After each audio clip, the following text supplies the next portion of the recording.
Hello, everybody, and welcome back to Winter Pride 2020. I'm Sparkover, and I will be your host for this next upcoming run. I just want to give you a little reminder, actually, since we do have a bid war for this upcoming run, which is Titanfall 2, being run by LordFluffy.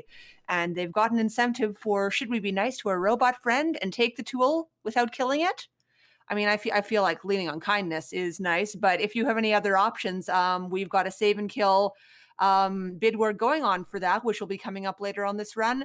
And as also a reminder for the next upcoming run, King's Quest for the Crown, we have got $720 out of 1,000 for upgrade King's Quest from any percent to 100%. And so with that, I'll be passing it over to you. Take it away, Lord Fluffy.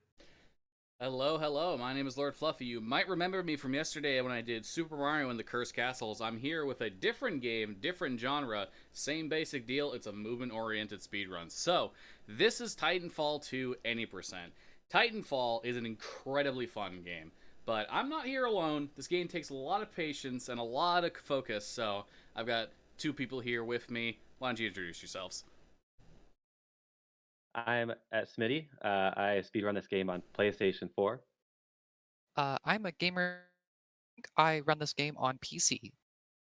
All right. So, there is a notable reason why they mentioned that, and we will go into that in just a second. But first things first, we're going to get the countdown. So, timer, when you're ready. 5, 4, 3, 2, 1, go. All right. So, we'll start off here. I'll let Smitty and Pink explain, but Titanfall 2's movement mechanics are actually super interesting. Yeah, so this game runs on a modified version of the Source engine. So just like games like CSGO, Portal, and Half-Life, a lot of those, if you're familiar with those, a lot of the same movement mechanics exist in this game. So stuff like slide hopping, bee hopping, and air strafing. And so the notable way to gain speed in this game is, like Smitty said, air strafing.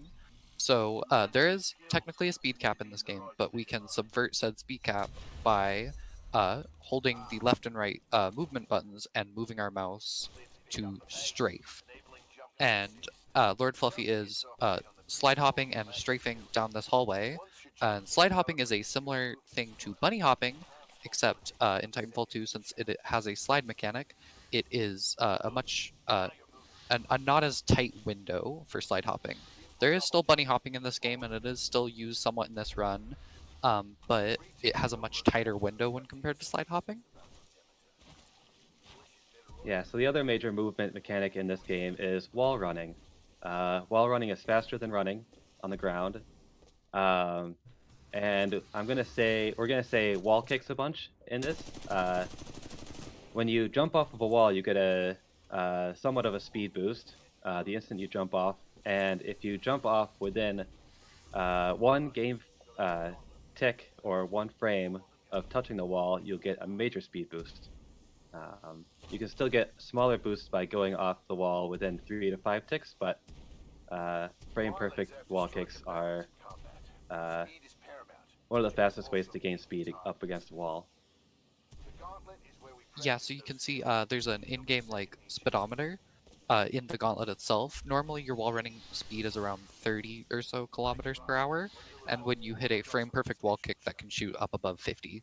And so it's a fairly large speed boost that it can give to you. Yeah, so we just went through the training mission here, the pilot's gauntlet. The gauntlet itself, this little section of the game, is actually one of our biggest speed run categories that we have on. It's just a short little segment, but you would not believe how impressive some of the optimization in this category is. And the reason it has a leaderboard is, of course, it has an in-game timer. And let me tell you something. It is crazy. If you've ever seen the world record of the gauntlet using like frag boosting and damage boosting, it's crazy how fast they go through that. But let's see if I can't get this here. Oh, nope, didn't get any speed. So, basically, if you look... Oh, did I actually get it?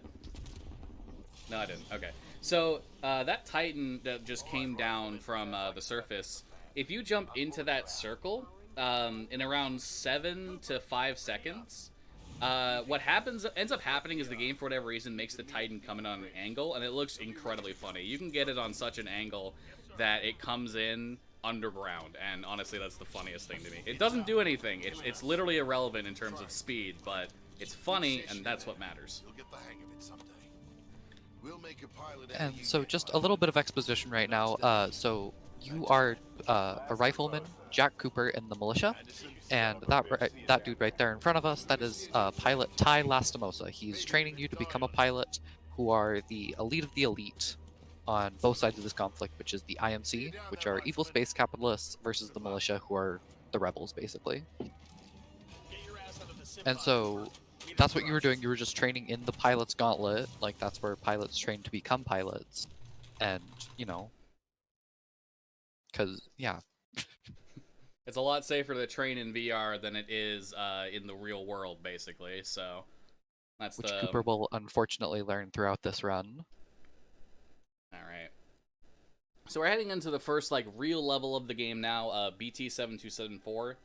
This level is kind of infamous for a few reasons, but the biggest one is the cutscenes. Now, we have a cutscene in the any percent category and the all helmets category, a subcategory called NCS, or no cutscenes. Basically, this game does not have a native way to skip cutscenes. So what we did is we got some quick saves working in the game, and we made a category where the game where you can load these pre-made quick saves to skip all the cutscenes, and it's for good reason, because there's a small little gameplay section after this this cutscene you're watching right now, and then I'm going to be sitting and watching a cutscene for the next 3.5 minutes. So it's not a great time. Not a great time at all.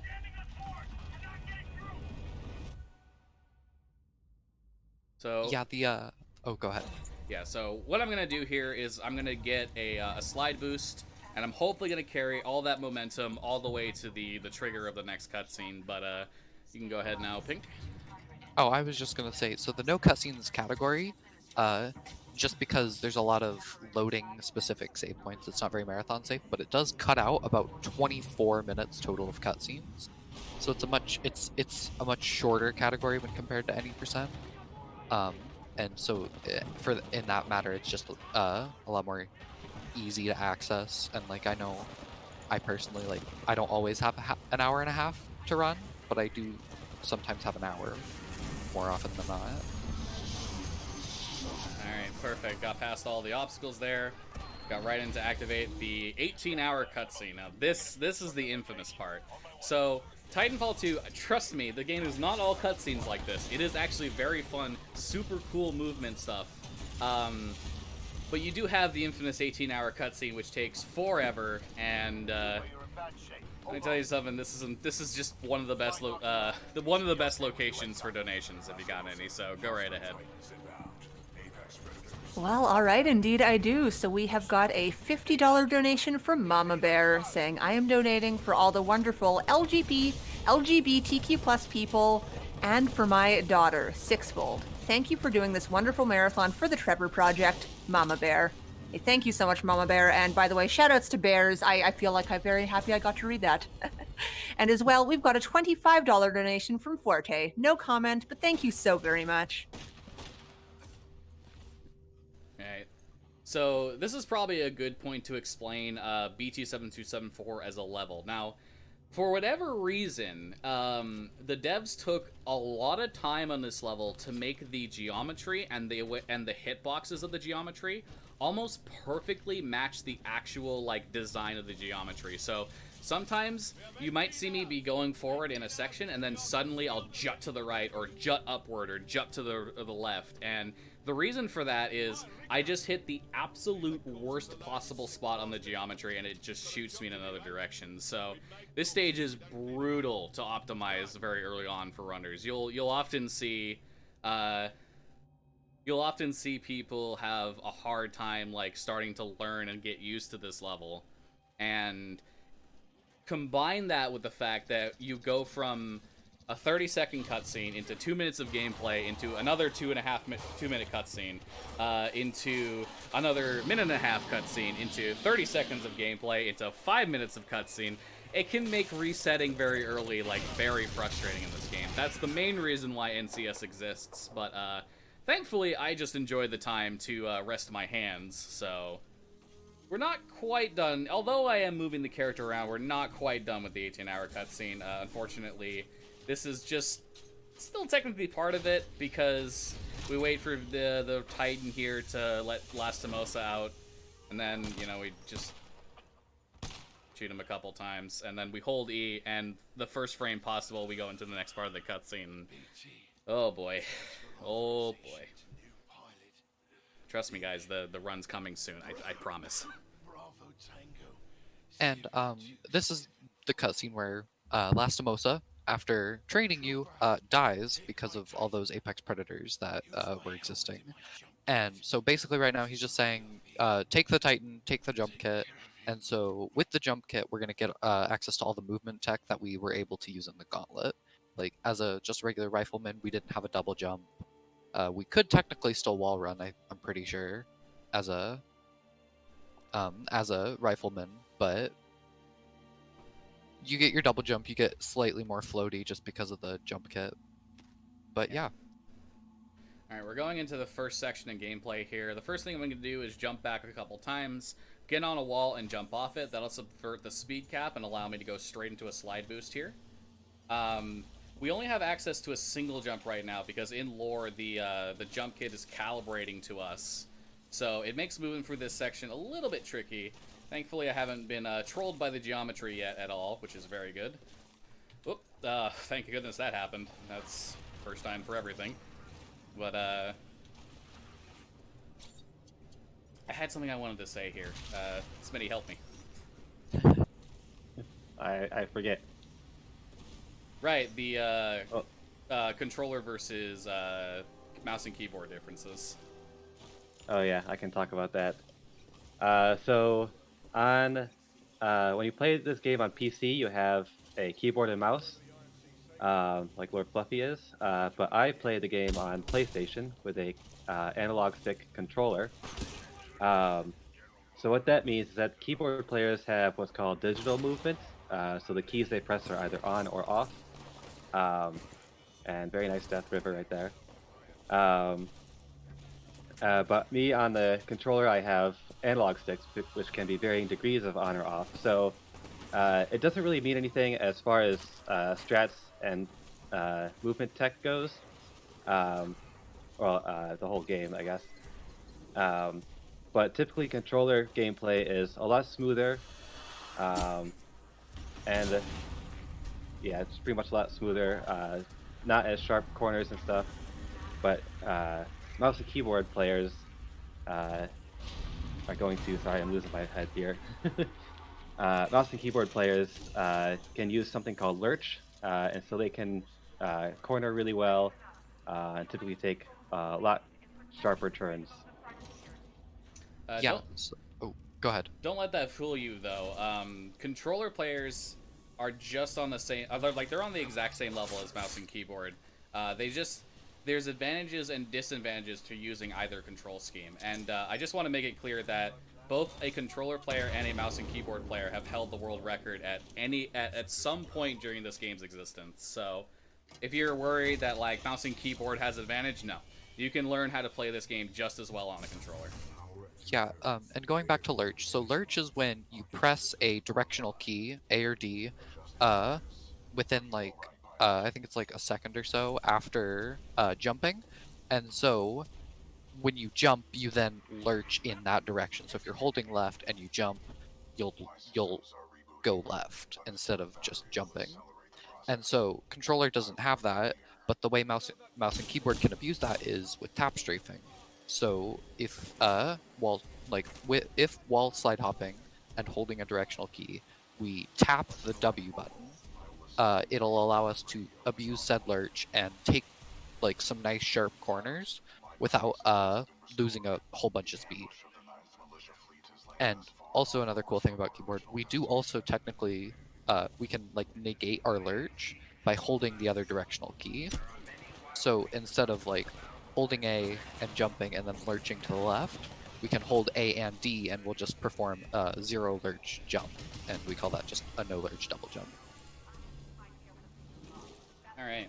So this level has been going pretty good so far. I haven't really been trolled by any of the geometry, and I had a couple things not go really well, but so far so good. Coming up is a section that's actually very funny. The optimal strat is to quite literally mash the spacebar through here. So we come up into this little thing and we just mash the spacebar. And sometimes if we can get our double jumps off, we can get through it really quickly. And it looks funny. You just mash the spacebar. That's it. That's all there is to it. So we've been picking up these batteries. We're gonna bring him back down to BT so he can repair himself. Fun little thing called a slant boost right there. It's a surface without friction, so you can transfer falling momentum into forward momentum. And once we get the final battery back to BT, after killing some robots, we can move on to the Titan tutorial, where we learn about how to embark onto the mechs, the high firepower, low movement, low mobility counterpart to the pilot gameplay.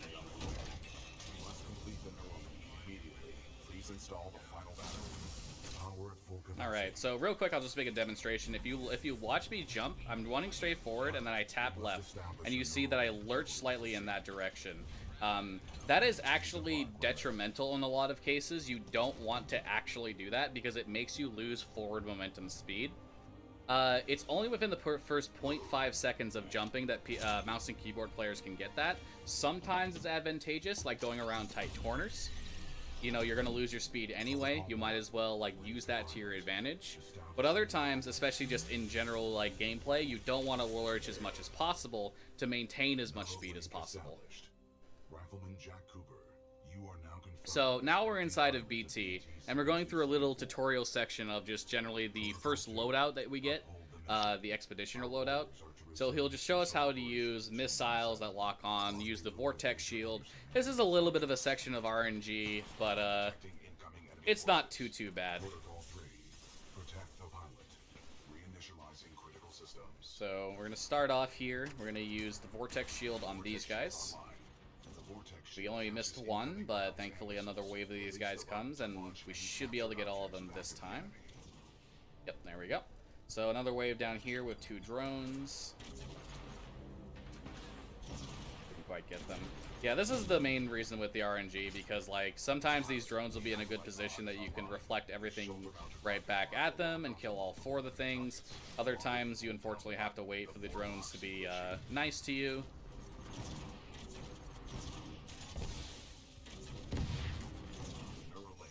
Okay, cool. That ending sequence worked out pretty well. So we're coming up to the first, like, real tutorial fight for being in a Titan. So, I'm going to try and do a little quick kill strat here, but before that, shoutouts to Brian Ott of the world record holder. Absolute phenomenal runner at this game. Phenomenal dude. You should all go check him out on Twitch. Anyway, so we're going to start off. We're going to use a cloud of electric smoke. We're going to shoot him for a little bit. Once he brings up this shield, we start locking on with our missiles. Hopefully we hit all of them. Then we start shooting the red spot, and we did it perfectly. He's dead just like that. So on that note, we do play on the easy difficulty, and obviously that's because it's the easiest difficulty. We're trying to go fast, not be challenged by the game's difficulty. So, perfect. That was a very good start to the run. I am looking forward to going into the next level, Blood and Rust. Now, Blood and Rust is a perfect opportunity to talk about the Titan movement going forward. So, someone who wants to go ahead and hit that up. So, oh, go ahead, Smitty. So Titans don't get to jump or wall run or do a fancy parkour, but they do have these 2 dashes. They recharge one after another. You can see the bar down at the bottom below the reticle. And so in order to get the most out of those dashes and go fast, we try to dash off of hills and dash around corners, because you can keep our forward momentum while we fall. And also, BT's a pretty heavy boy, and he has to slow down quite a bit to turn corners.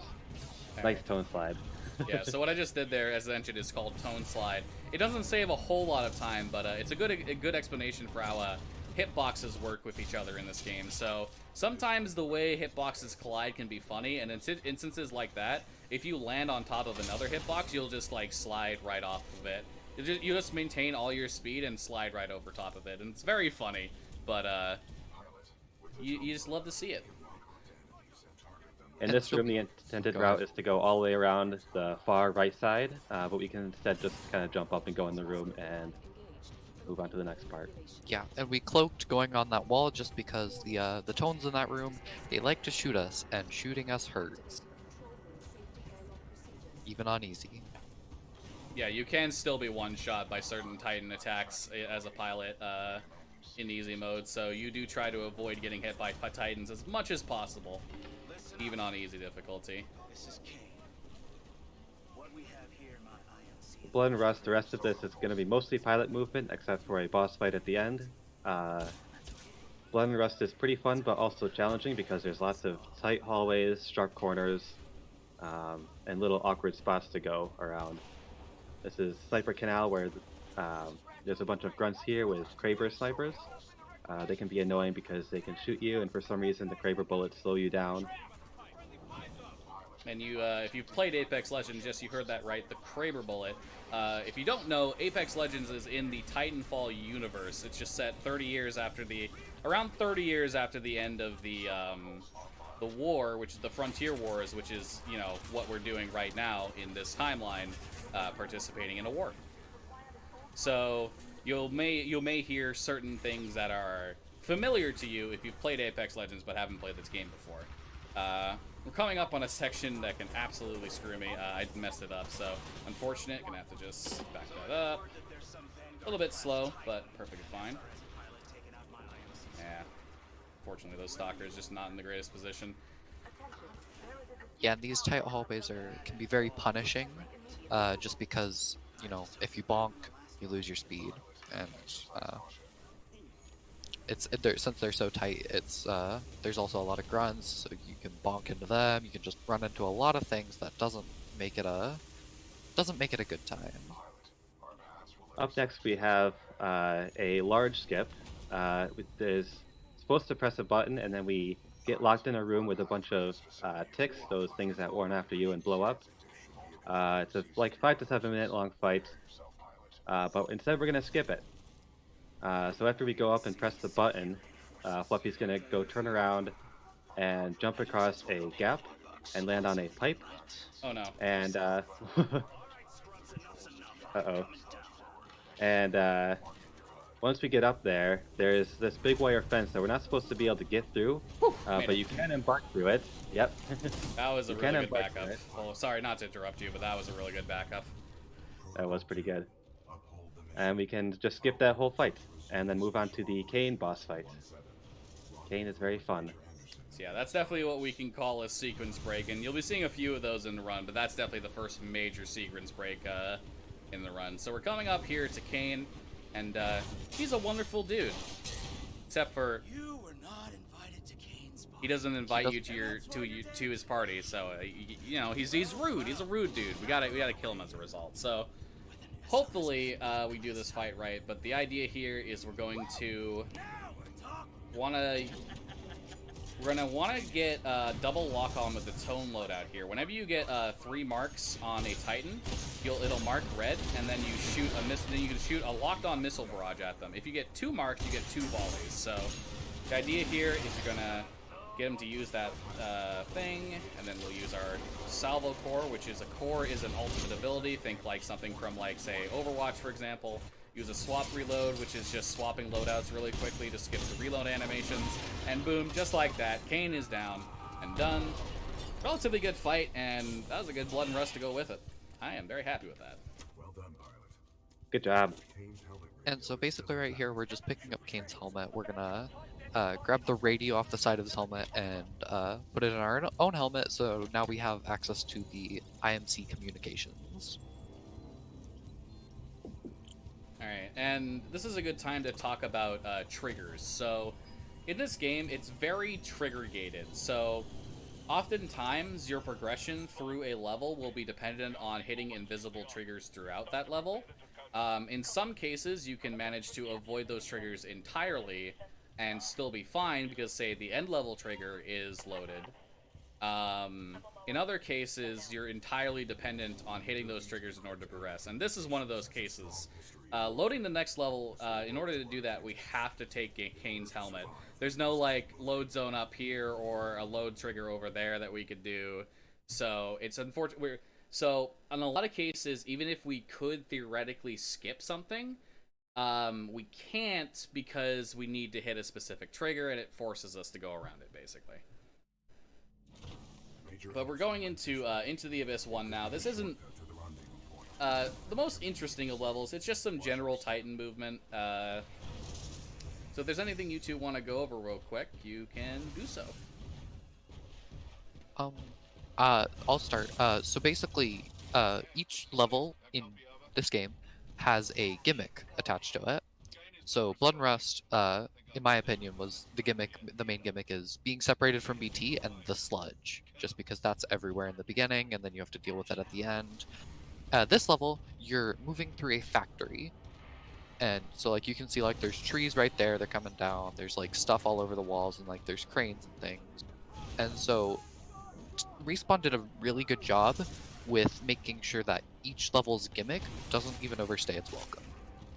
So Into the Abyss is the first level that's actually split into 3 chapters. And so we'll have Abyss 1, Abyss 2, and Abyss 3. And so those are the only levels where it's set in a factory. Everywhere else it's a completely different thing. And like there'll be, you know, like different like cool things that you can use in the different levels, and yeah.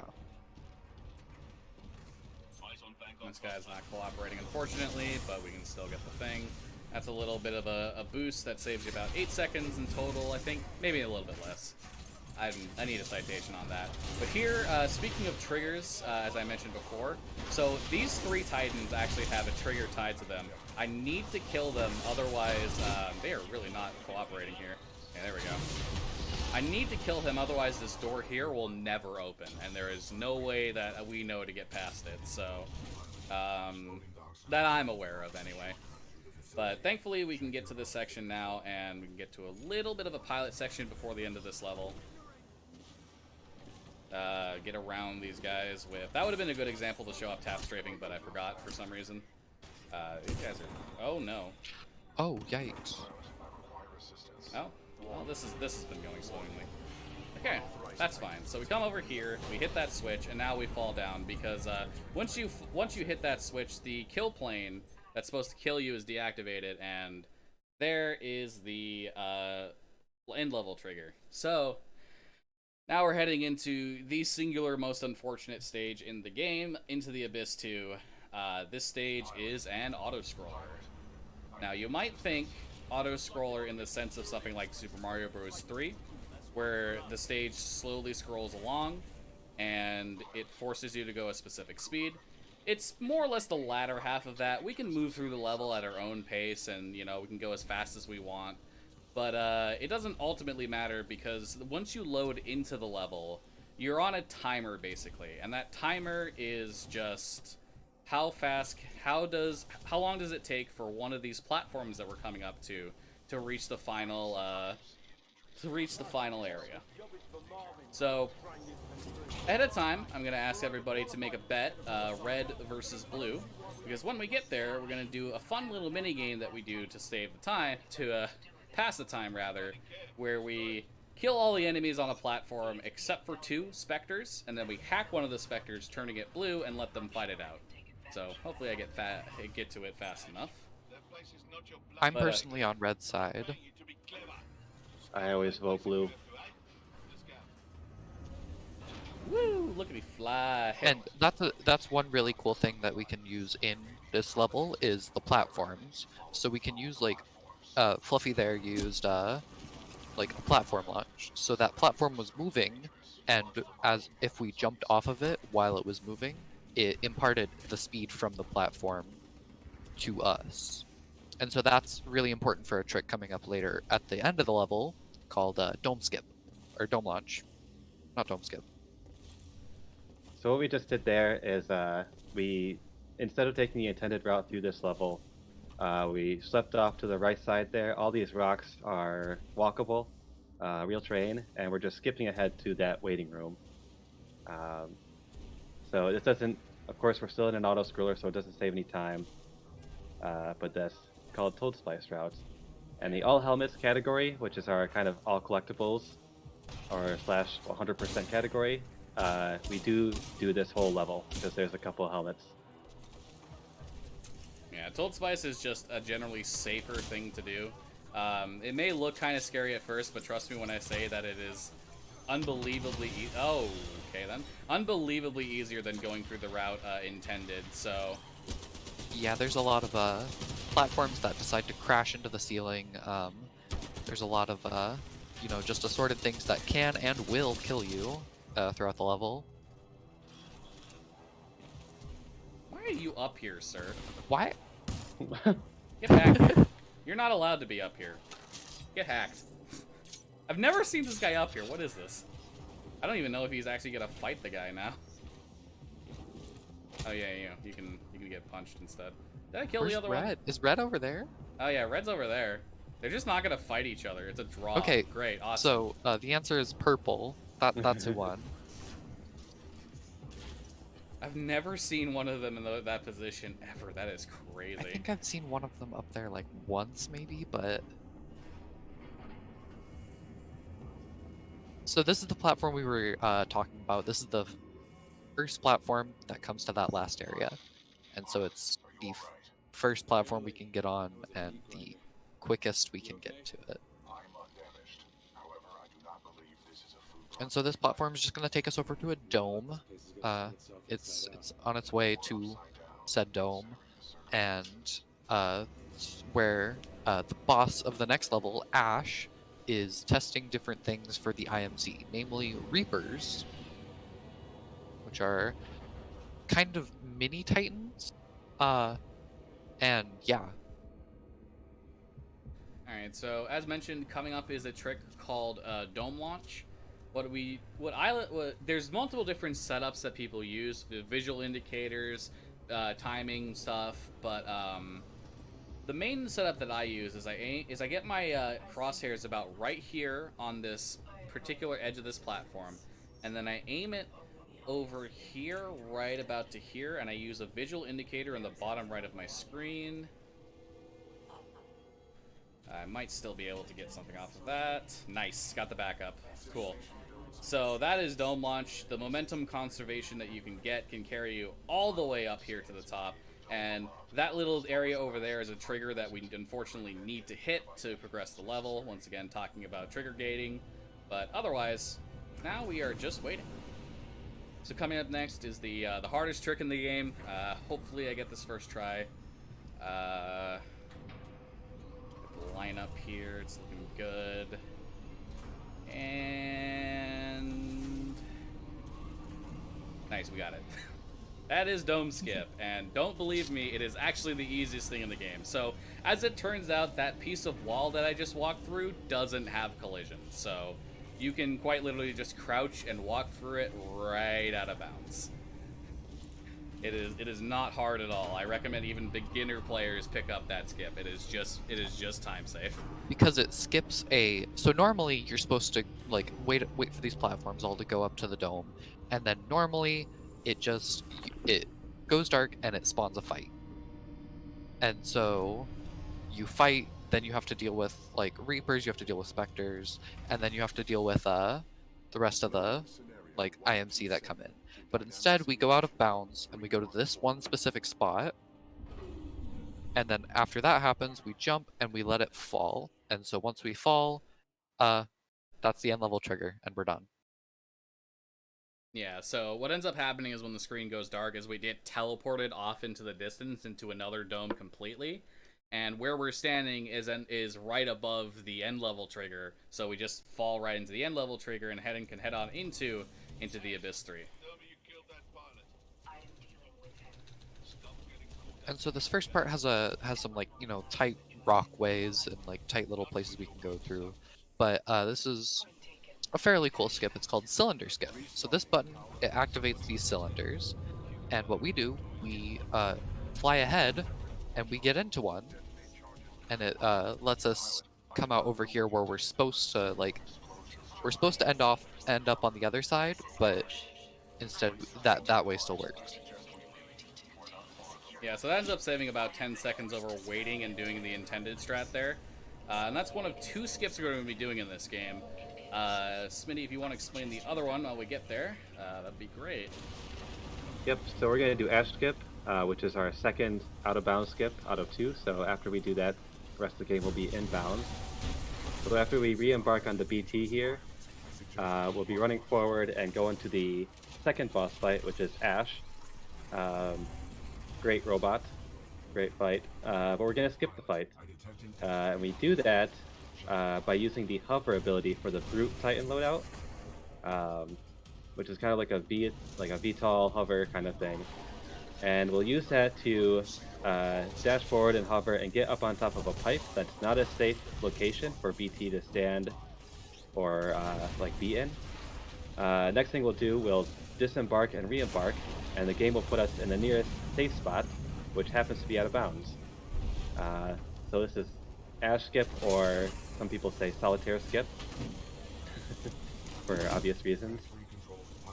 So the trigger for Ash Fight is this whole room that we're going around, so we have to be very careful to run around the far edge of this and not fall off, but also not trigger the cutscene.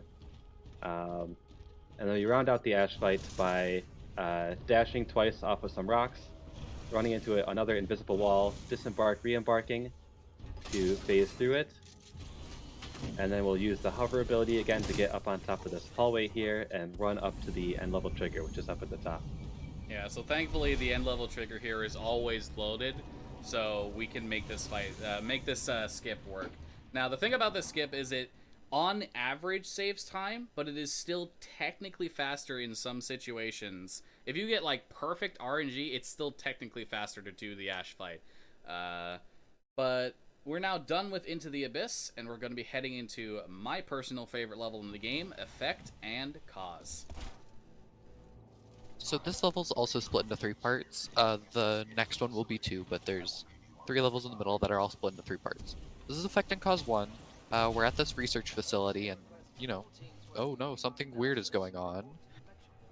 So as you can see, it's like you're phasing back, like forward and back in time, basically.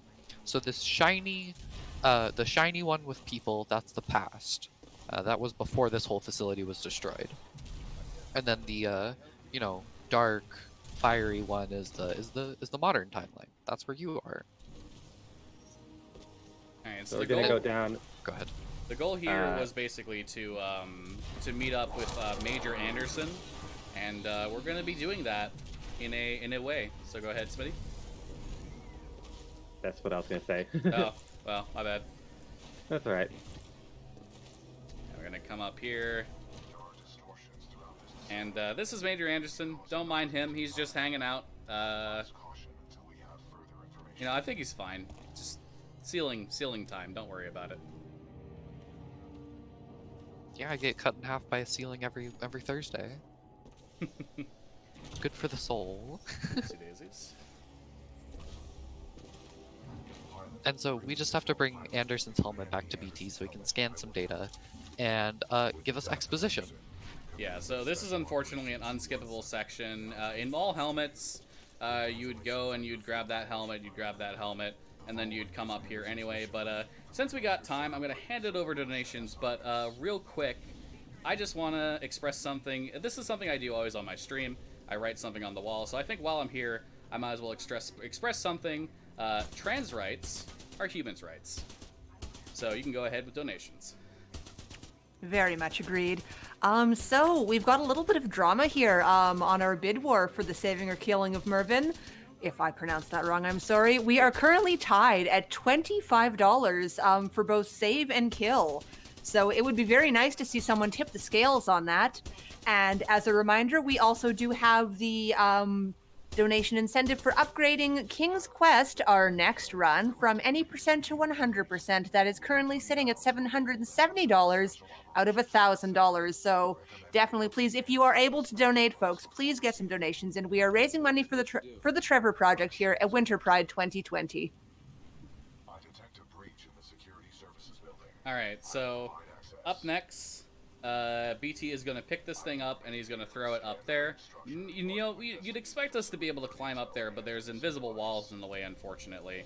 So what we do is we get up here, and when BT starts moving forward, we start running on this wall, and then quickly air strafe around, get on top of it, and make our way in there and save a few seconds from, you know, just doing it otherwise. Whew. This is Coming up. Go ahead, sorry.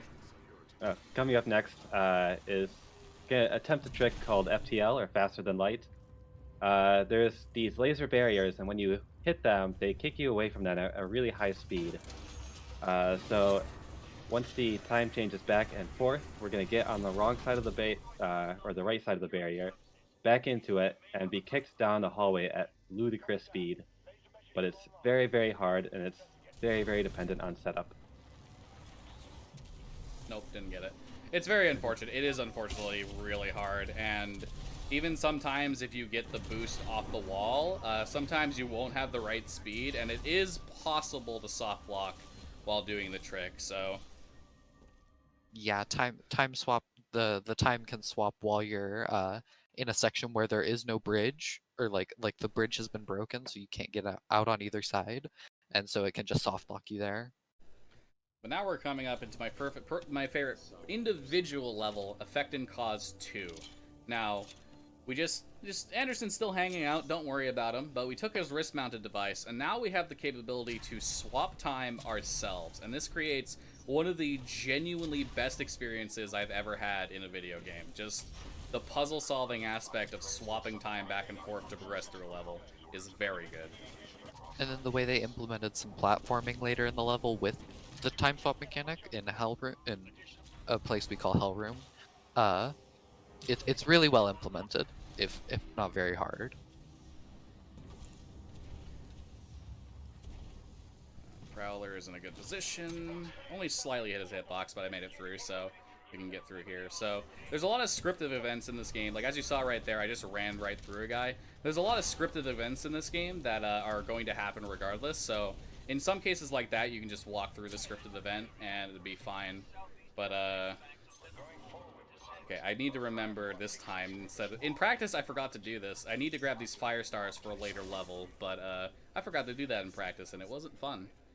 But as much as I do love this stage, the one blemish on is you do have to wait in these areas to have Anderson talk to you in his, like, little ghost data, basically, stuff. But these sections are short enough, so...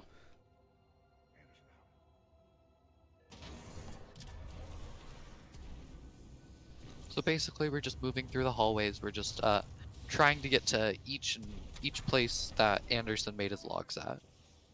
And the funny thing about this level, so it's a time travel mechanic. So basically, they had to make 2 maps for it. So the time that I think one of the times is on top of the other one. And so, like, if you stand where the Anderson log is happening and you look down, you can actually see Major Eli Anderson in the other timeline. Did you get an okay hand? I don't think I did. I think they're just mentioning it. Okay. But on that note, there is an Easter egg in this level. I don't know the exact chances, but somewhere in the thousands of whenever you swap time, that animation you see where Cooper, the main character, like grips his hand and swaps time. That'll instead be replaced with him doing an okay hand, which is the funniest thing in the world to me. It's really nice to get. I actually got it on my first sub 1 hour 30-minute run, which is a really nice bless for the run. It's 1 out of every 2,000, I believe. And so here's what I mentioned, like platforming with the time travel mechanics. So like that wall isn't there in the previous timeline. And there's a wall in the previous timeline that isn't there in the modern timeline. So you have to swap time and wall run across both of them at the same time. Ooh. And then like there's blockage here. So like normally there would be a laser mesh right where we went through. And then there's debris, and then there's another laser mesh. And so I honestly just really think it's pretty cool how they implemented time travel with the parkour mechanics in the game. Alright, so that was a little bit of time lost there, but this is a pretty good run for the most part. This has been Very well done. Move through another scripted event here. Coming up on the end level trigger here to go to Effect and Cause 3. Effect and Cause 3 is like the shortest level in the entire game. But, yeah, this has been a really good run so far. So, coming up is probably one of the most beautiful sights you can see in this game. And Smitty can probably explain this one really well.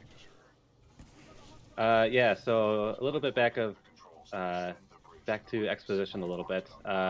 The IMC found a power source that they're using to create a weapon, something like Starkiller base from the new Star Wars movies. That's, you can see it through the window there shortly. So they're doing a test fire right now, but it's gonna blow up. But we're gonna be in the explosion, in the frozen explosion, and we're gonna have time essentially stop. Which means we can kind of just walk right up to the power source and scan it so we can track it later on. So this scene is very, very beautiful. Yeah, there's a funny story about development of this. So, the team that was handling the nav meshes, the interactable parts of this level, just handed this like amalgamation of hitboxes and walls that you could jump on to the visual design team and said, "Here you go, have fun." And they did a heck of a job with that. I wish I could take more time to appreciate that, but honestly, it's very good. But now we've scanned this arc. This is the power source for the fold weapon, which is this big planet-destroying weapon. That's the lore. And we're done with Effect and Cause 3. So now we're going to move into the beacon, which is, oh boy, the beacon had some levels. I love that section because it's like a big glowing ball of radioactive energy. So what do you do? Of course, you just put your face in it. Yeah, touch it. And touch it. It's all right. Just shiny, you know? So one thing real quick we didn't mention, the functionality in game of how the time stop works, the time change works, is whenever you use the ability, the game actually just shoots you upward upward and downward a specific amount of distance, because they're actually just two maps layered right on top of each other, and that is a very unique way to handle that stage. But here we go, we're into the Beacon 1, and this stage, whew, had to take a breath there. This stage is, ooh, no. Okay, I'm gonna have to do a dialogue here, that sucks. So this stage is kind of very unfortunate because it has this unfortunate thing about it where, okay, I can manage this. Okay, that's fine. So it has this thing basically where we want to get over here and we want to kill these stalkers which are attacking a bunch of militia troops, and we want to do this fast enough that BT says this line called threat neutralize, and what that'll do is they'll end up completely skipping an entire section, not an entire section, but it ended up skipping a whole bunch of extra dialogue and an entire sequence where we have to like kill a whole bunch of stalkers, and we kill all those stalkers on the wall, and then we come over here and hopefully that deloads the rest of them.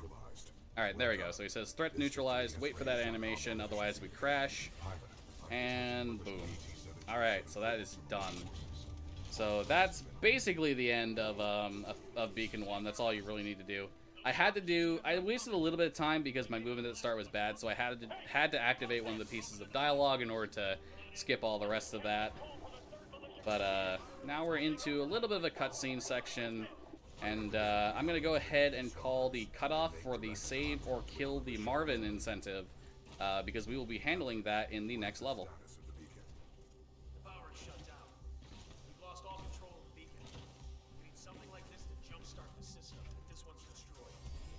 Yeah, so Beacon 2 is coming up. It's one of my favorite levels to speedrun. One of the most optimized levels in the game, just in terms of all the strats and tricks and stuff that have been implemented. The fastest people do it in less than 2 minutes, which is absolutely insane. But we're going to go down and get an arc tool and then come back up here. The arc tool is the gimmick of the beacon level. It's kind of like a supercharger. We can charge up power cells and stuff like that. Yeah.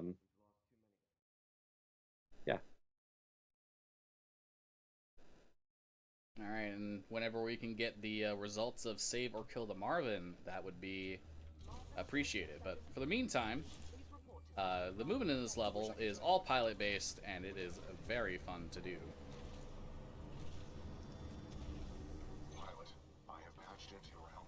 Well, hello, I can give you your result right now if you'd like. Let me just quickly refresh. And it looks like we actually did get another donation in time for that from Crisis Wolf with $5 saying, love watching Titanfall 2 runs and happy to hear Smitty, Pink, and Fluffy having a good time. I look forward to BT's Big Eat. Trans rights are rights. Much love. And with that, the winner will be Killing Mervin. Oh, Yay. beautiful. Saving the frame. Save the Saving the frames. Appreciate it. I appreciate it. Oh, come on. It's not. please. You didn't finish.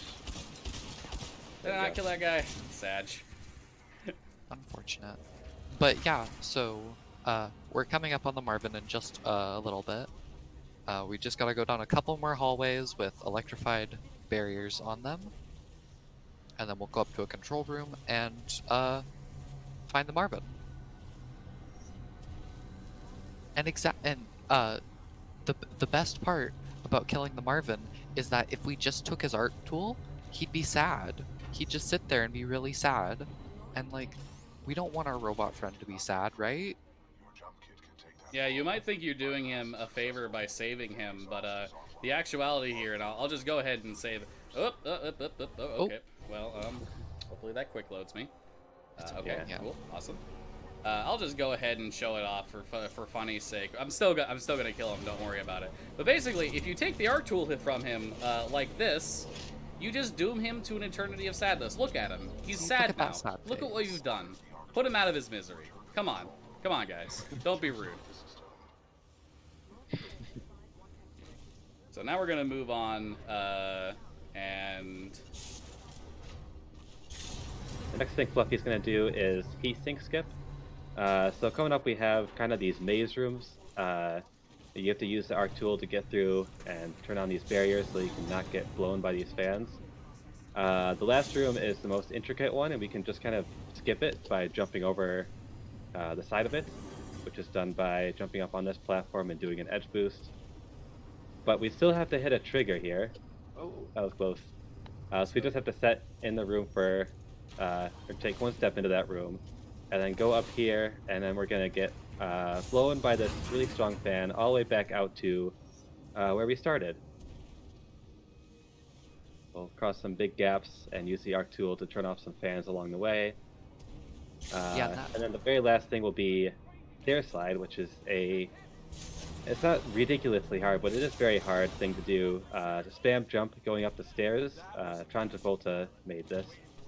And because stairs are weird and they have perfect geometry, got like halfway up, you can spam jump and move forward and like zoom up the stairs. And that's Beacon 2. all right. So now we're heading into Beacon 3, and this is definitely like the biggest, like, in terms of being a speedrun being famous for something, this level has the thing that it makes this level, so that makes a speedrun famous. We'll be doing something known as super fastball, but in the meantime, we have kind of a boring section of cutscenes and not really interesting gameplay to go through. So if you have any donations or want to shill an event or an incentive coming up, you can go right ahead and do so. Well, I'd love to do both of those things. So we have a $100 donation from 86 Tater Baby saying, let's get this incentive met, folks. And of course, that is referring to our next upcoming incentive for the next game for King's Quest, Quest for the Crown, upgrading from any percent to 100%. We are currently at $870 out of 1,000. So please, let's get there, folks. We are so close to that, and I believe that we can make it there to see that happen. Absolutely. So, go ahead. So, the lore of this is we got the arc tool, we started up the thing, and now we're supposed to be trying to send a message to our fleet, the militia fleet, but it's boring. Nobody cares. So I just like to come up here in my cubby, look down at my good friend BT, and just let the cutscene play out. But there's something good to talk about here when it comes to dialogue and cutscene. Yes. So in this run, English is not actually the fastest language. Mandarin is the fastest language, and it saves about 36 or so seconds over English when it comes to the run. And it saves time in dialogue that is not tied to animations. So like it doesn't necessarily save time in cutscenes because the cutscenes still have to play on their full. But in levels like this, where there's a lot of exposition and not a lot of dialogue that's actually tied to said dialogue, like there's not a lot of dialogue that's tied to the animations, it saves a bunch of time. So I think I'm pretty sure it's roughly 21 seconds for this level. Like 21 seconds of the time save in Mandarin comes from this level. Real quick, can we move to Smitty and have him explain super fastball and Yes. boosts? Yeah. So we need to go out and so the dish we're just walking underneath broke, trying to use it. So we need to go out and get a new module. I think that messed up a little bit. And so BT's going to throw us, but he's not going to throw us very far. And so we just did something called Moon Boost right there. We used the hover ability of Brute to hover, and we're not allowed to disembark during that, but if we touch the ground while hovering, we can trick the game into allowing us to disembark, which lets us keep a 15% reduction in gravity, so now we're all floaty like on the moon. Another thing is that when BT picks us up, if we hold down jump, we can do a frame-perfect jump off of his hand, and to get our double jump, so we'll use that in conjunction with Moon Boost to do super fastball. Everyone in chat type yeet. Can I sneak in for a quick plug, actually? I'd like to focus up for this section real quickly here. Sure.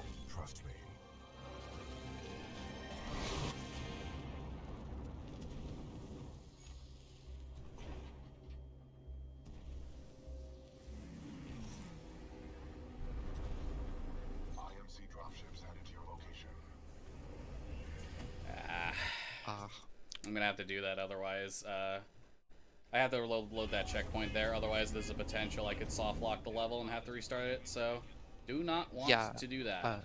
There's a specific like set of triggers you have to hit in order to progress. One of them was by the crane we went by at the very beginning. There's another one on that like platform that we reloaded to, and then there's another one coming up, and we have to hit all three of them in order to be able to in order to be able to actually progress the level. And so there's sometimes newer folks who come into the Discord and will point out that, oh, what if we just go across the way back? But we wouldn't be able to hit any of the triggers we need to be able to finish the level, you know? Yeah, unfortunately this hasn't gone super well. I really would have liked to have shown that off in its entirety, but super fastball is very, very difficult, so the ideal is you get it all the way over to where I am right now, but the difficulty of it does make that incredibly hard to do, but I can at least show off some cool boosts with damage. Yeah, so these are grab stars. They push you really far and don't kill you. It's really slow to go up into the control room here and move the dish yourself. Oh wow, I didn't know there was that little ledge right there you could use. Sick back. But anyways, so here's our module that we have to pick up. Normally we can just jump right across, but since we're really far out, we have to go back to the main platform there, and then use another grab star. We'll climb up that big white building there on the left, and then use another grab star to yeah, it's really tricky to go off that antenna. This might be bad. Okay, thank God. Okay. Yeah, if you crouch while you start the animation to pick up that module, you can just phase through the floor and soft lock the level. Yep. So we're just going back to the dish, and we're gonna do a fight that we have to do. But until then, there's probably time for that plug Sparkover we're talking about.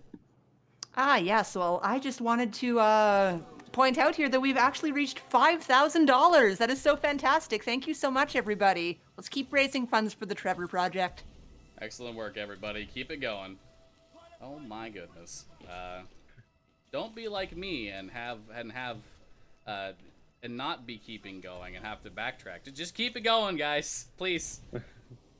Oh no, what do I do? You can climb up inside the like inside the wall too. Oh yeah, I guess that's true. Oh What do I do? This is what I do. Good. I'm sorry. This is going swimmingly. Alright, there's a lot of different ways to do this jump.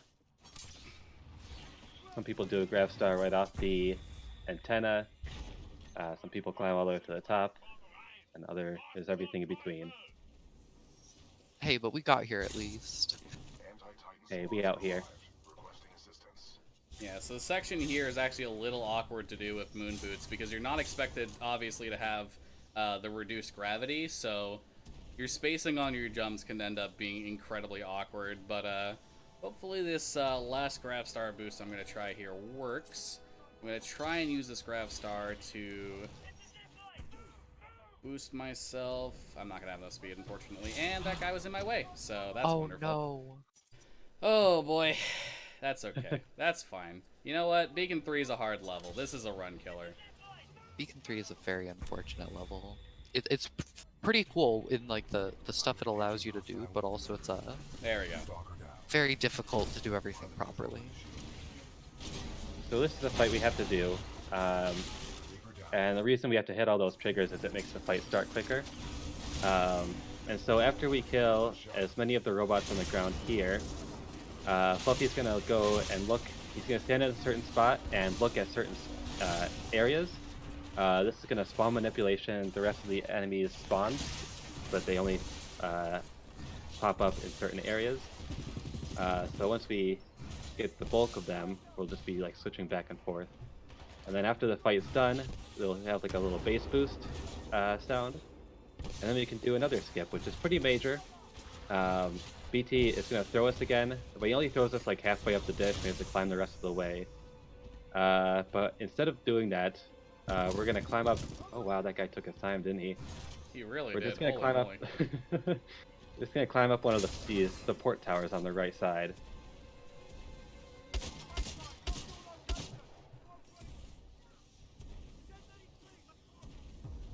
There we go. There's our base drop. And then we can replace the module. Alright, so unfortunately this stage did not go very well. I'm going to chalk that up to just nerves, and that is okay. This level is one of the hardest to optimize in the game, and one of the hardest to get right all the time. So I am happy to have gone through it and not had any like catastrophic need to restart the entire level mistakes. So, whew, moving on. After we replace the module here, the dish is going to activate and tilt over, and we're going to fall off of it. And BT's going to catch us, and it's not going to break our back, for sure. Definitely not, no.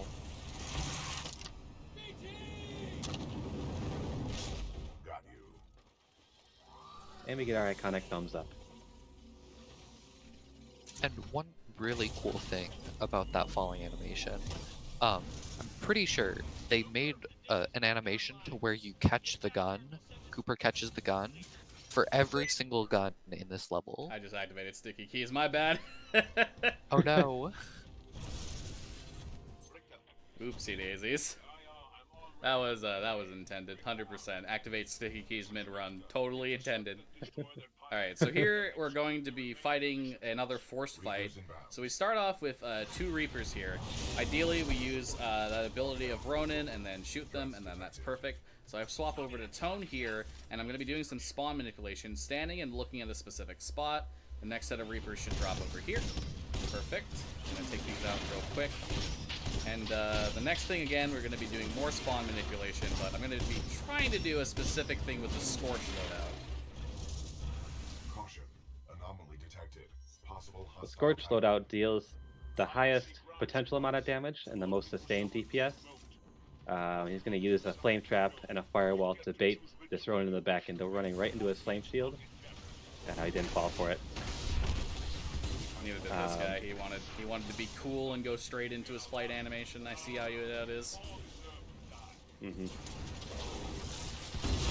Alright, cool. That didn't take too long after, though. Alright, and we're coming up to Richter. Now, there's a few strats you can use, but I'm going to be trying a strat that hopefully works. If I get good RNG, he'll stay in the same place, He'll eat all the thermite, and when he goes into his doomed Titan state, he'll immediately activate nuclear detonation and end the fight. So, let's see how it goes.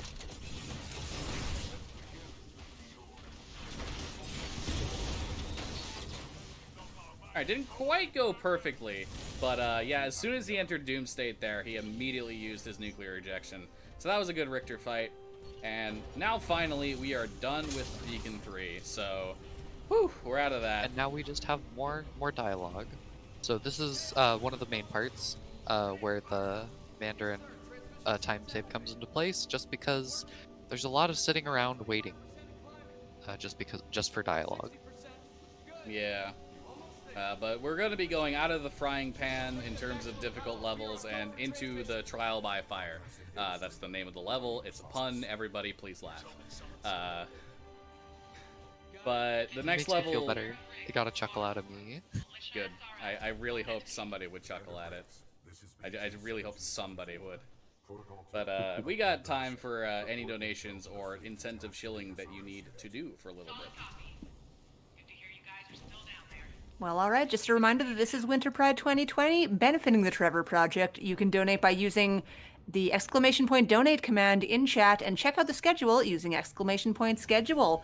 Our next upcoming run is King's Quest: Quest for the Crown, and we currently do have the donation incentive for that with a goal of $1,000. We are currently sitting at $870 to upgrade from any percent to 100%. We are so very close to that, folks. So please, let's see that happen. Alright, so the next level, Trial by Fire, is an all-Titan level. It's the only one in the game where we basically stay in the Titan the entire time. And it has a very interesting second half in terms of making use of the Ronin's ultimate ability, Sword Core. But the first half of it, as cool as it is unfortunately a quote, cleverly unquote disguised escort mission. So... that's gonna be fun to deal with. IMC base right here on Titan. We don't have much time. Let's go. That's Sarah right there. She was talking about like, OBT will get you a new pilot since last of us had died, but like Cooper was good enough for BT, and so we get to stay as a pilot. All right. So. This is, as I said, Trial by Fire. There's going to be a few sequence of events here that I'm going to want to focus up for, so I'm going to let my commentators handle the sequence of events coming up here. But basically, the first part of this level is Commander Sarah Briggs right here. We basically need to escort her to an elevator in order to get to the part where we can just zoom at our own pace. We'll start off by using the Ronin loadout. Ronin deals the most burst damage in a very short amount of time out of any Titan. But notably, he has a sword block ability, holds his sword up in front of him and blocks most incoming damage. So instead of waiting for the Titans to shoot down all the turrets here, we're going to just walk right up to it, walk right up to the wall, which doesn't exist. And then we're going to switch to Scorch once the turrets stop firing and clear as many Titans as possible really fast. Yeah, Scorch has wild amounts of AoE Titan damage just because of his flame traps and his core, which is just a giant like wave of fire that comes and destroys everything in its path. There's a couple of kind of disguised phases to this fight, so we need to go through a pretty quick second phase and finish these phases as quick as possible. And at some point, Sarah's going to say, "Pilot, you're with me." At that point, we can go through a door. Oh, thought I heard it. You did, but Sarah's just not quite in the right position here, and I still have to kill these guys, otherwise she's going to be stuck here for a while. Okay, hopefully she can take care of that guy by themselves. Yeah, these guys are really not being nice. They're not vibing. I got the line really early, but unfortunately there's just too many Titans in the way, so I have to make sure that Sarah can actually come, which she can't, so... okay. That should be good. She should come now. Come on, Briggs. Come on. There we go. Alright, cool. So now we can move on to the next part of the level. I I still need to hear one audio cue. There it is. That lets me know that she's entered the area, and I'm free to just do this as I please. And Sarah's AI is not fun just for speedrunners because she likes to get caught up on little things. So like there's a Reaper that dropped with that Scorch back behind us, and there's a bunch of grunts in that area. So sometimes she will like to get caught up on those grunts, those like itty bitty tiny grunts, who she decides that her giant mech needs to destroy.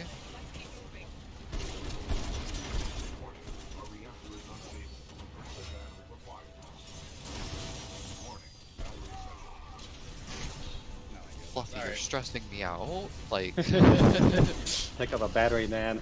Don't worry about it. I'm fine. We're fine. every This time is- I see you go into a doom state, I just like I hold my breath. Don't worry about it. It's easy difficulty. I've never died on this stage in my life. Never, ever. Don't worry about it. Editor's note. Fluffy has died several times in this level due to his own hubris. Please do not be like Fluffy. Sarah says that was the easy part. That was not the easy part. This is the easy part. So now that the escort mission is done, we can just kind of zoom along. Ronin's ultimate ability is Sword Core, which electrifies his sword and lets him deal wild amounts of damage to like a single Titan. But if you don't swing your sword, it takes a while for it to run out, and in the meantime it gives you really fast dash recharges. So you can see the loading bar down at the bottom is yellow, and he's able to pretty much essentially always dash. So we did that section there. We need to build up core again and infinite dash to the end Jump of the scared level, me. more or less. Jump Yeah. scared me. Come on, man. What do you do? I wasn't ready. My goodness. I've never had him It's- just jump Those at me Reapers like like that. to jump around and get in the way, so sometimes you have to swap up your line. And basically here we just wait for our dashes to refill, and we try and dash as fast as we can to the Draconis, which is that ship up in front of us. Final launch checks complete. All systems go. Oh yeah, And Superman we Brew. got Let's Superman go. Brew. Oh, I love that. So just, I don't exactly know the whole deal of it, but sometimes when you go through this level, that brute will just zoom on over here, and it's fun as all heck to see that. There's actually an IL strat where you can get pushed by that guy, I believe, and save even more time, but it is of course very hard to do. So only Yeah. really two ILs. Okay, so after the Draconis decided to leave so very rudely, like we wanted that arc, we wanted the arc, right? But we have to get in our ships and fly in, as the level says, in pursuit of the IMS Draconis. Alright, so we're on a little bit of an auto-scroller section here. So nothing really is going to happen of interest for a little bit. But I guess while I'm doing that, I can just explain what's going to come up. So there's 3 things back to back to back that are going to come up that are all like really rapid fire in this stage, and they're all super important things. So there's Barker Skip, Early 6-4, and Battery Clear. So first things first, Barker Skip. We're going to use a frag grenade to get over to one of these ships flying over here early and activate a trigger, and it's going to be that one right there, the 6-4. So we're going to get on top of the 6-4, and the 6-4 is going to get us close to a ship. And then we slide off the 6-4 early, hence the 6-4 early, into that ship. And then we move on to these gun batteries. And we only need to take out the 3rd battery, but it's important that we get there fast and kill the grunts on there fast enough to get the triggers to do the next part of the stage really quickly. So this is Viper. He's the perfect mix of anime edge and cool. And I just got a couple questions for him. How's your sight? How's your singing? Good, great. Thanks, Viper. I appreciate Good it. to know, Viper. So we'll clear comms now because there's an audio cue. But this jump is definitely a run killer. Barker, nice of you to show up.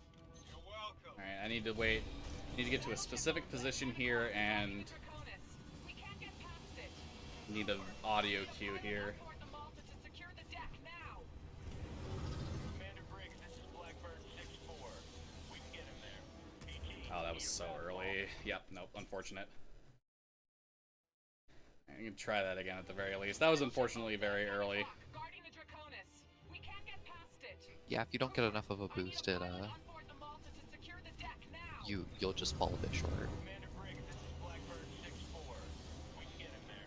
BT, we need a fastball. Copy that, 6. Alright, there Nice. we go.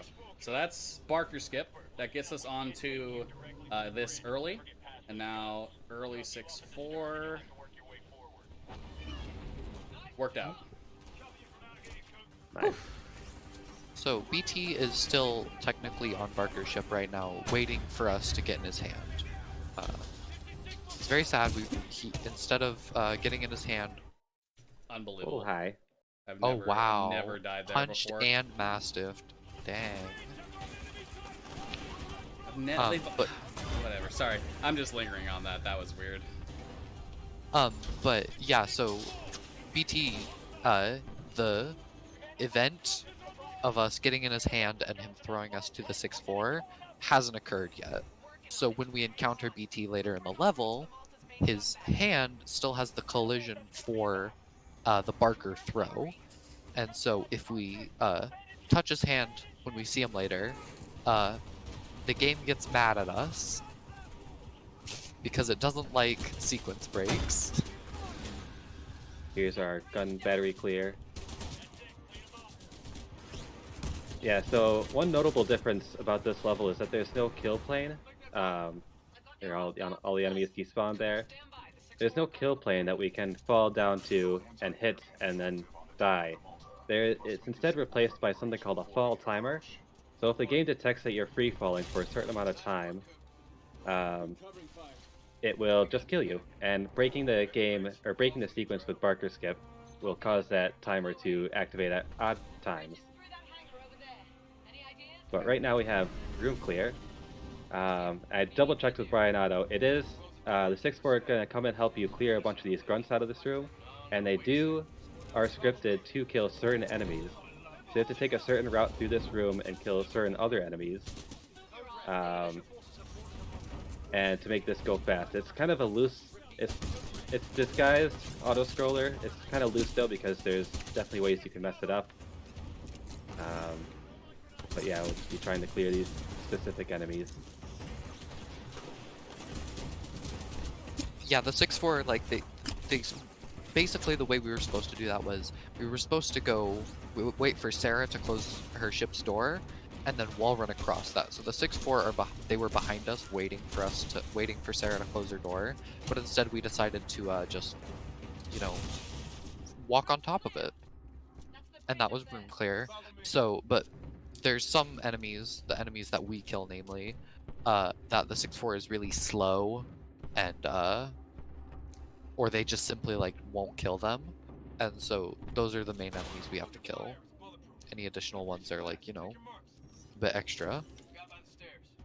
Here's our breach and clear moment.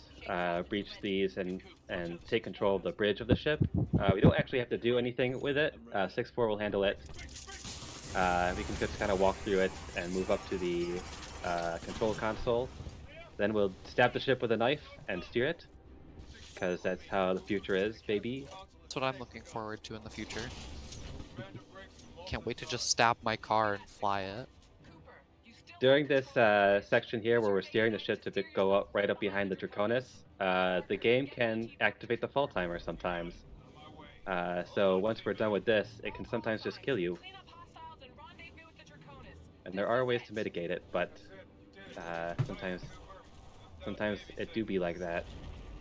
Alright, thankfully it didn't kill me, and we have to back away here because, as mentioned previously, if I get near that hand that BT is punching with, the game will freak out and crash to not to desktop, but to menu. So, For control to pilot.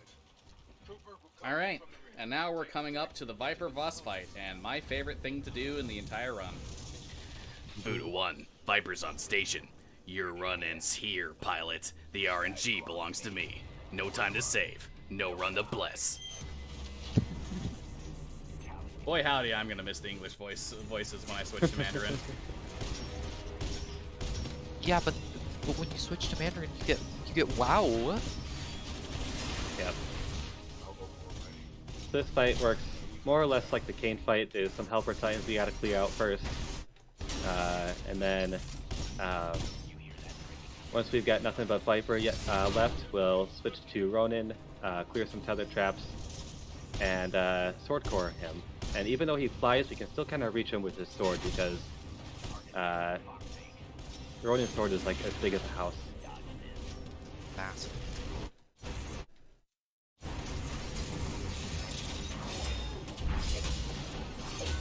Nice, got it. Oh, very nice. Alright, so that was a good Viper fight. A couple sloppy things there. I messed up a swap reload and kind of just had it really slow. I forgot to clear the traps for a second, but that is the ideal situation where like you sword core Barker down and he goes down really quickly. So The Viper. You know, sword core to Barker. yeah, Viper. Right. We're sorry. mad at Barker for picking us up. Listen, Barker's drunk all the time in the first game. Sometimes you really want to sword core him. Don't worry about it. Alright, so Go ahead.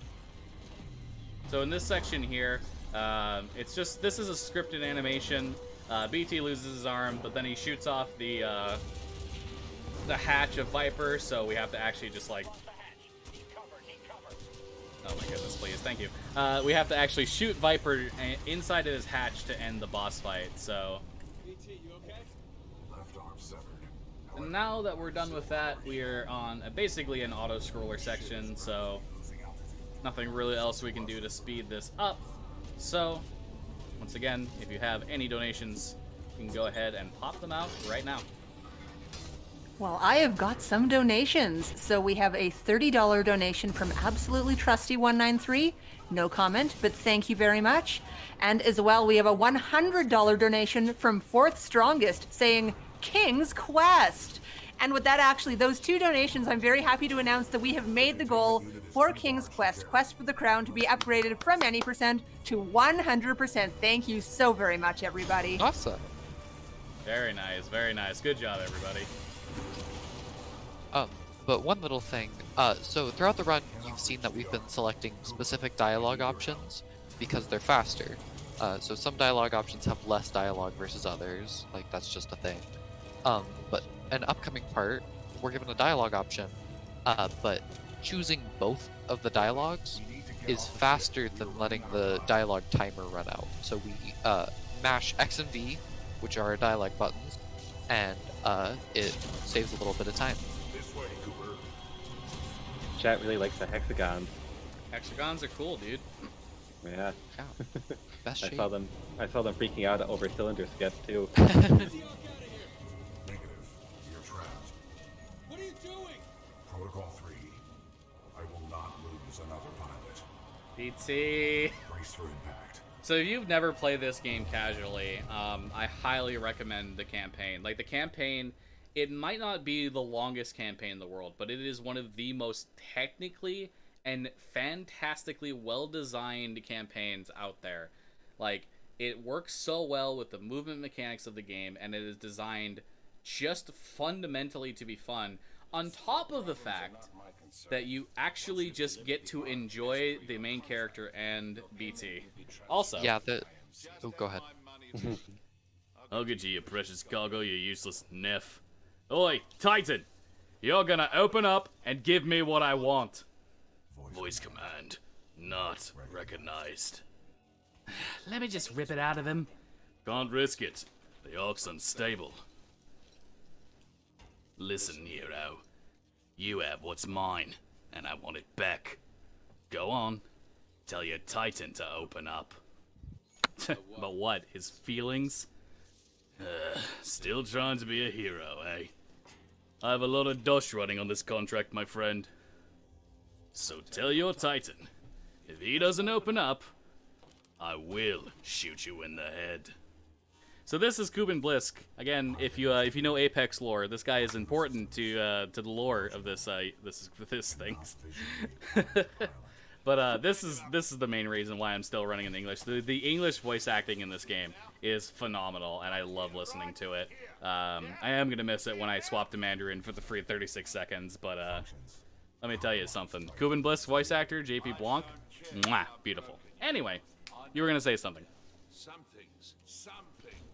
I forgot. I'm sorry. You're very good at that. You're very good at that. I'm sorry. Yeah, petition to remaster all of the cutscenes in Titanfall 2, but it's just LordFluffy voicing every single one. You know, I'm sure Tasky can whip something up. Well, anyways, after this cutscene ends, oh, we also have a photosensitive alert coming up. In about 60 seconds or so, the screen is gonna flash yellow. Yeah, it's for gonna a couple seconds. Yeah, not flash really brightly. yeah, not just quite, because. not quite yet. But if you are photosensitive, we'll let you know when you need to look away and whatnot. I'd probably look away now. Yeah, right so now, probably. go ahead and look away right now. We'll tell you when to look back. It can potentially be, it can potentially set you off. So just safer to look away right now. But this is the final level of the game. Again, look away if you haven't already. This is the fold weapon. This is the final weapon of the game. You're safe to look back at the screen now if you've been looking away. So the first thing we do here is we back up into the fire and almost die. And that actually triggers a dialogue that's supposed to take like 15 or 20 seconds or so to normally go off, instantly. And so After that- BT's really hurt right now. Got shot. And he's gonna rip off his face and give it to us, As true friends do. as true friends do. But inside of his face, he has a couple of neat gadgets. First of which being the Smart Pistol, which is an auto-aim pistol. It's nice for this level, but it's also in the multiplayer, which is kind of silly to have an auto-aim pistol in a competitive FPS. The second thing we'll be picking up is a data knife that we don't already have, obviously.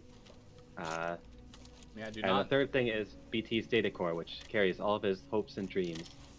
Yeah, don't look at the bottom of your screen right now and see as we take out this data knife that we already have one down there. Just don't look at that. These cutscenes were designed for 100 FOV. Don't worry about it. All right. So next we'll be doing pilot movement. We don't have our jump kit fully calibrated again yet, so we'll be missing our double jump for a couple seconds.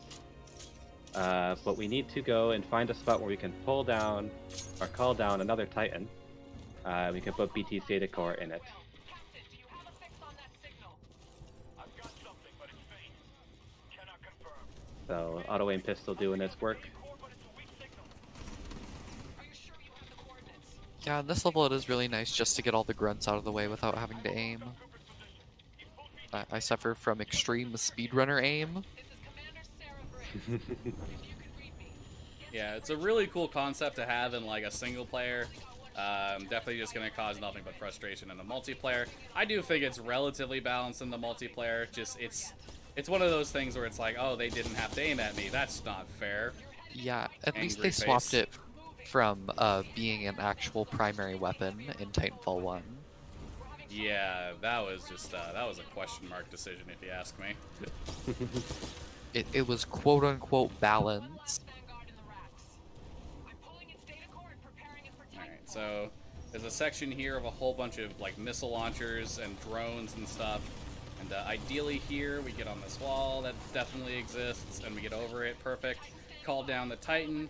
And there's a fun little thing about this Titan. This Titan actually is the same Titan chassis that you called down at the beginning of the game before the VR turned off because, you know, power saving mode and whatnot. Shoutouts to the slick carbon fiber frame. It's beautiful. Beautiful. Hello, BT. Alright, so right quick here, we're going to get up behind BT, and this lets us embark to him way faster than the game would normally want you to.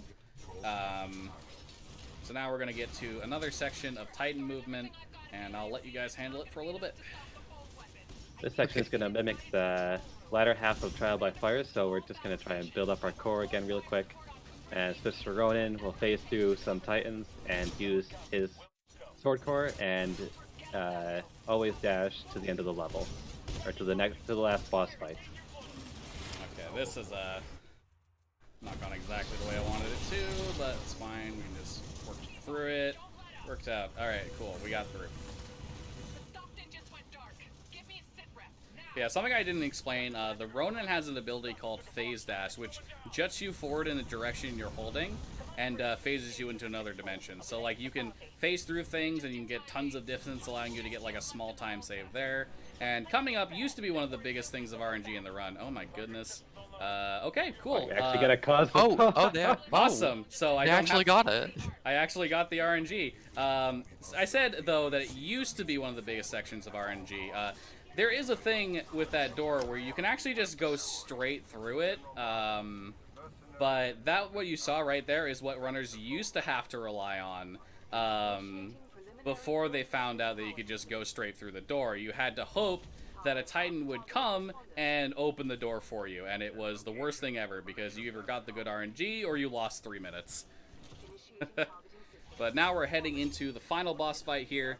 We're going to be going up against Sloan. I'm going to focus up here and see if I can't get pre-charge. Probably not, though. Take it away, Pink. Okay, so Sloan fight. It's the final boss fight of the game. So what we do, there's 3 main phases, technically 4.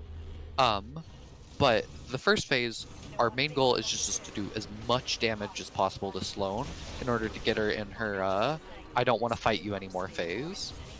And then 2 Titans drop and spawn right there, and our whole goal is to kill them as soon as possible. And then we spawn manip Sloan in order to spawn over there, I guess. It all depends on where you're looking. And our hope is for her to sword laser core so that we can have her sit in our fire.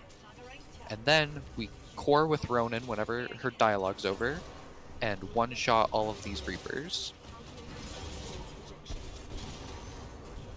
And that brute, we don't technically have to kill it, but it is sometimes nice just to build core off of. And then Sloan spawns again, we flame trap her, and then we grab a battery and hopefully don't die. So this is called Andy Shot. When you core and activate the arc injector at the same time, the core runs out during this cutscene. And so it allows you to have your gun out in your Titan mode. So you can see there, Fluffy has the smart pistol out. But the thing is, you transition to a Titan, so you are now in Titan mode with the Legion loadout, which is what BT dropped with. And some of you may know if you have played it, Blisk is coming up. Blisk gets out of his Titan and puts an Apex Legends playing card on your visor thing, and we can just kill him. We can just shoot him and kill him. Yeah, because because for some reason he's vulnerable during this cutscene. You're obviously not meant to kill him because you're not supposed to have this, but basically someone named Shot Andy posted to the Titanfall 2 subreddit like, hey guys, I found a way to kill Bliss during the cutscene, and everyone just thought, ha ha ha, we decanonized Apex Legends, everybody. But as it turns out, killing Blisk during that cutscene actually skips about 33 seconds worth of dialogue. So it's actually just straight up optimal to do it, more so than just for the memes. So now we're coming up onto the final section of the game, the escape. We gotta just get BT up into this injector core over here. And I just want to, before we're done, say thank you all so much for watching. If you guys are interested in playing Titanfall 2, it's on Origin, it's on Steam. You guys can get it on consoles, PS4, Xbox One. And as we've mentioned earlier in the run, there is no difference. We time with in-game time, so we remove load times. There's no disadvantages from that. And as I mentioned before, both mouse and keyboard and controller have had world record in this game, so highly recommend you can pick up this game. If you're interested in speedrunning it, we got a Discord, but we're going into the final section here, and protect the pilot. Time's coming up in about 30 seconds. Yeah. Well, more like 50 seconds. The last section here is called Escape. Pretty much, once we land, our main objective is to just fall as fast as possible while staying inside the triggers. I'm marking your HUD with the coordinates. The evac site might be in midair. There's nothing we can touch down on here. Alright, So I'm going to get over here, wall kick off of this, and I'm going to get underneath this rock, hit the trigger, and that'll load the next section. That applies 2 more times. So get on this one here. This next Man, wall's a isn't it- little bit finicky. Isn't it so lucky we have all these platforms that show up exactly where we need them to? Yeah, BT calculated it. Don't worry about it. But time is coming up in just a moment here. Once the cutscene starts playing and I lose control of Cooper, time. Good job. Nice job. Alright, honestly, besides Beacon 3, that was an incredibly solid run. Beacon 3 unfortunately went kind of poorly, and a couple troubles in the arc, but no more than usual. Just, that was a really, really solid run. I felt good about that. GG's. Alright, so if you are interested in speedrunning Titanfall 2, I highly recommend joining the Titanfall 2 speedrun Discord. We're full of wonderful, friendly people, amazing guides by Brian Otto, by Sway Louie. You have weekly races every Saturday with the community. Some wonderful mods. Wonderful mods, great Like- people who make the PC version so much better to play. With the auto splitter by Fizzy, all the menu mod and other mod stuff that Tasky does with it. The community is honestly wonderful, and if you are on PC, you can get access to the no cutscenes category. So if you wanted to cut out all those categories, all those cutscenes from this run, you can do so.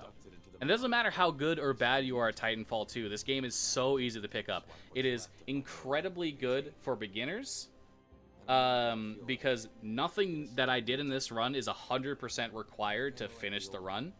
But at the same time, it has a massive skill ceiling, so it is wonderful. I honestly cannot recommend this game enough from both a casual and speedrunning perspective, and even the multiplayer. We haven't mentioned the multiplayer. The multiplayer is fantastic.